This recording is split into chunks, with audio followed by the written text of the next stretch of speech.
नमस्कार दोस्तों, स्वागत है आप सभी का हमारे YouTube चैनल शिक्षा केंद्र में।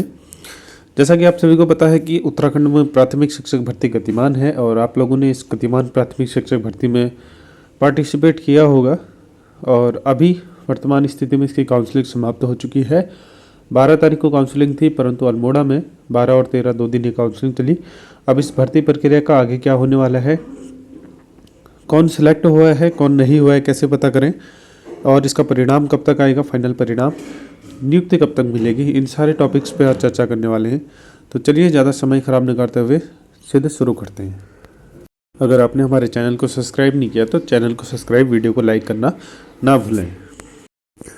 देखिए, भर्ती प्रक्रिया कुछ इस प्रकार से संपादित हुई कि कहीं पर आपको अभ्यर्थी ही नहीं मिले और कहीं पर एक पद के लिए करीब 10 से ज़्यादा अभ्यर्थी उपस्थित थे। तो ऐसी भर्ती प्रक्रिया आपको देखने को मिली। लोगों ने दिमाग लगाया परंतु सभी के कैलकुलेशन फेल होते नज़र आए। कुछ कैंडिडेट्स हैं जो बहुत अच्छा, जिन्होंने आउटपुट निकाल के दिया ऐसी स्थिति में, परंतु जैसे आपने देखा होगा कि अल्मोड़ा में इतनी ज़्यादा भीड़ हो गई थी कि वहाँ नियुक्ति प्रक्रिया 2 दिन तक चलानी पड़ी। काउंसलिंग प्रक्रिया 2 दिन चली। पहले दिन रात को 10 बजे तक काउंसलिंग हुई, उसके दिन बाद दूसरे दिन भी काउंसलिंग प्रक्रिया हुई। तो जहाँ ज़्यादा पद थे वहाँ पर भीड़ भी ज़्यादा आई और जहाँ कम पद थे वहाँ डर के मारे लोग ही नहीं गए। तो ऐसी संभावना देखने को मिली। अब देखेंगे अंतिम परिणाम, चयन परिणाम में इसका क्या होता है। परंतु आपको अपडेट दे देते हैं, पिथौरागढ़ जिले में क्या हुआ। सहायक अध्यापक के 103 पदों पर नियुक्ति के लिए पहुंचे 238 अभ्यर्थी। अब यहाँ पर 238 अभ्यर्थी पहुंचे थे। पिथौरागढ़ जिले में सहायक अध्यापक की होनी है नियुक्ति, काउंसलिंग पूरी। चंपावत में 65 पदों पर काउंसलिंग प्रक्रिया, ठीक है। अब इन्होंने पद काटे भी थे, हर जगह पद कटे हैं। किसके लिए? 169 कोर्ट केस की जो हुआ है उसके लिए, ब्रिज कोर्स के लिए, उसके लिए पदों में कटौती भी करी गई थी। पिथौरागढ़ जिले में सहायक अध्यापक के 103 पदों पर नियुक्ति होनी है।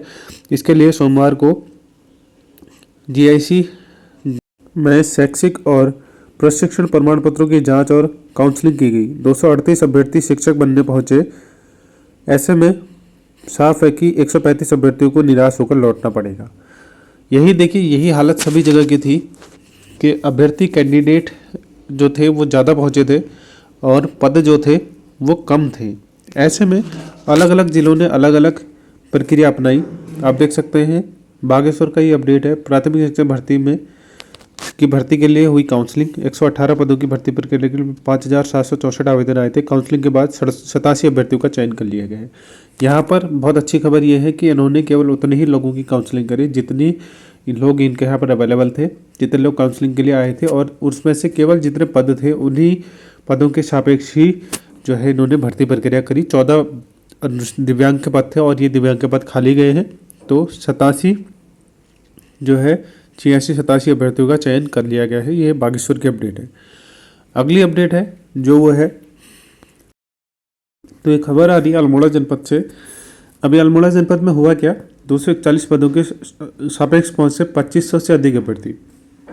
विभाग को बुलानी पड़ी पुलिस, डीएम भी पहुंचे मौके पर। अल्मोड़ा में कुछ ऐसी स्थिति ऐसी हो गई कि 241 पद थे और यहाँ पर कोई एक ऐसा जिला नहीं था जिस जिले से अभ्यर्थी मौजूद नहीं थे। अगर आप कुमाऊं मंडल के कहें तो अल्मोड़ा, नैनीताल, उधमसिंह नगर, चंपावत, पिथौरागढ़ और बागेश्वर सभी 6 के 6 जिलों से अभ्यर्थी उपस्थित थे। वहीं गढ़वाल के भी लगभग सभी जिलों से अभ्यर्थी यहाँ पर उपस्थित थे, जिससे हंगामा होना सुनिश्चित हुआ। और हंगामे में आपने देखा होगा कि नारेबाजी और बहुत सारी चीज़ें देखने को मिली। परंतु स्थिति ऐसी है, मैं आपको क्लियर कर देता हूँ कि काउंसलिंग तो 2 दिन हुई, परंतु पीछे की जो काउंसलिंग हुई उनका कोई औचित्य नहीं है। लगभग वो दूसरे दिन वाली काउंसलिंग में अब कैंडिडेट ने ये डिमांड करी कि हम आए हैं, हमारी काउंसलिंग कराइए। अरे जब उनके पास पद ही नहीं है, पद भर गए हैं, तो काउंसलिंग करा के फ़ायदा क्या? आपका भी टाइम बर्बाद, उनका भी टाइम बर्बाद। परंतु हर किसी की अपनी अपनी मान्यताएं हैं, तो उस चीज़ के अनुसार चले लोग, कोई दिक्कत नहीं है। देखिए, आगे बात करेंगे कि इसका परिणाम क्या निकलने वाला है। सबसे पहले मैं आप लोगों को एक यूनिवर्सल ट्रूथ बता देना चाहता हूँ कि पद जो थे 1670 थे, इसमें से 300-400 के आसपास बैकलॉग के पद थे, जिसमें पीएच वगैरह के बहुत ज़्यादा पद थे। और आवेदन जो मैक्सिमम आए हैं वो अल्मोड़ा जिले में थे 6634। अब इन आवेदनों का कंपैरिजन किया जाए तो 6634 और 1670 पदों में तो लगभग आप देखने को मिलेगी कि 5000 पद के आसपास, यानी कि 5000 लोगों को निराशा हाथ लगेगी। और ये यूनिवर्सल ट्रूथ है, ठीक है। 1670 पद हैं तो 1671वां आदमी भी बाहर ही होगा। तो ऐसी स्थिति में आप लोगों को ये चीज़ें एक्सेप्टेंस करनी पड़ेगी, ये चीज़ें एक्सेप्ट करनी पड़ेगी कि अगर आप मेरिट आउट हो रहे हैं तो बहुत सारी चीज़ें आपको सामने देखने को मिलेगी। कुछ लोग बोलेंगे कि भर्ती प्रक्रिया में फ्रॉड हुआ है, कुछ लोग बोलेंगे कि इन्होंने अपने तरीके से काउंसलिंग कराई है, सारी चीज़ें देखने को मिलेंगी आपको इस चीज़ में। परंतु जो सच्चाई वो ये है कि इस भर्ती प्रक्रिया में 5000 से ऊपर लोग बाहर होंगे ही होंगे, इसे कोई नहीं रोक सकता है। देखिए, आपकी काउंसलिंग जो है वो समाप्त हो चुकी है सभी 13 के 13 डिस्ट्रिक्टों में। ऊपर से इंस्ट्रक्शन अभी ये मिले हैं सभी जिलों को कि आप अपनी मेरिट सूची तैयार करिए। सभी जिलों में मेरिट सूची का काम काफ़ी तेज़ी से चल रहा है और जल्द ही आपको मेरिट सूची का परिणाम देखने को मिल जाएगा।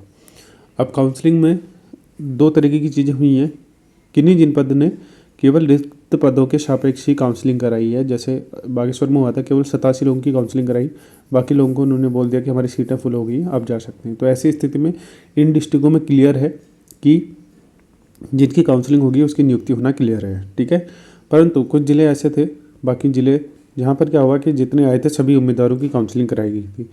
उन ज़िलों में क्या होना है कि उन ज़िलों में मेरिट सूची निकलेगी कि इतने अभ्यर्थी इतने गुणांक तक का सिलेक्शन हुआ है इस कैटेगरी में, साइंस आर्ट और इस तरह की जनरल SC ST OBC, इस तरीके से सिलेक्शन हुआ है और बाकी लोगों को निराशा हाथ लगी है। तो ये मेरिट लिस्ट भी आउट होगी और उसके बाद कौन सिलेक्ट है कौन बाहर है आप इस तरीके से पता करते हैं। जहाँ पर अगर फिक्स लोगों की काउंसलिंग हुई तो वहाँ पर आप सेलेक्ट हैं, अगर आप ज़्यादा लोगों की काउंसलिंग तो आपको रिजल्ट का इंतजार करना पड़ेगा। कब तक आएगा परिणाम? इस हफ्ते लास्ट तक संभावना है। बहुत सारे जिलों ने इस पर अपना कार्रवाई ख़त्म कर ली गई है, परंतु ऊपर से दिशा निर्देश जैसे मिलने हैं उसका इंतजार हो रहा है। जैसे दिशा निर्देश मिलेंगे उसके अनुरूप जो है सभी को कार्रवाई करनी पड़ेगी। अगर ये मान के चलें कि 18 तक भी आपका परिणाम आता है या फिर 20-21 को आपका परिणाम आता है तो आगे की कार्रवाई उसके बाद देखने को मिलेगी। नियुक्ति पत्र का पूछ रहे थे कि बहुत सारे बच्चे की कब तक मिलेंगे, तो कंफर्म तो नहीं है, परंतु संभावित तिथि आपकी बसंत पंचमी यानी कि 23 जनवरी या फिर 26 जनवरी हो सकती है, ठीक है।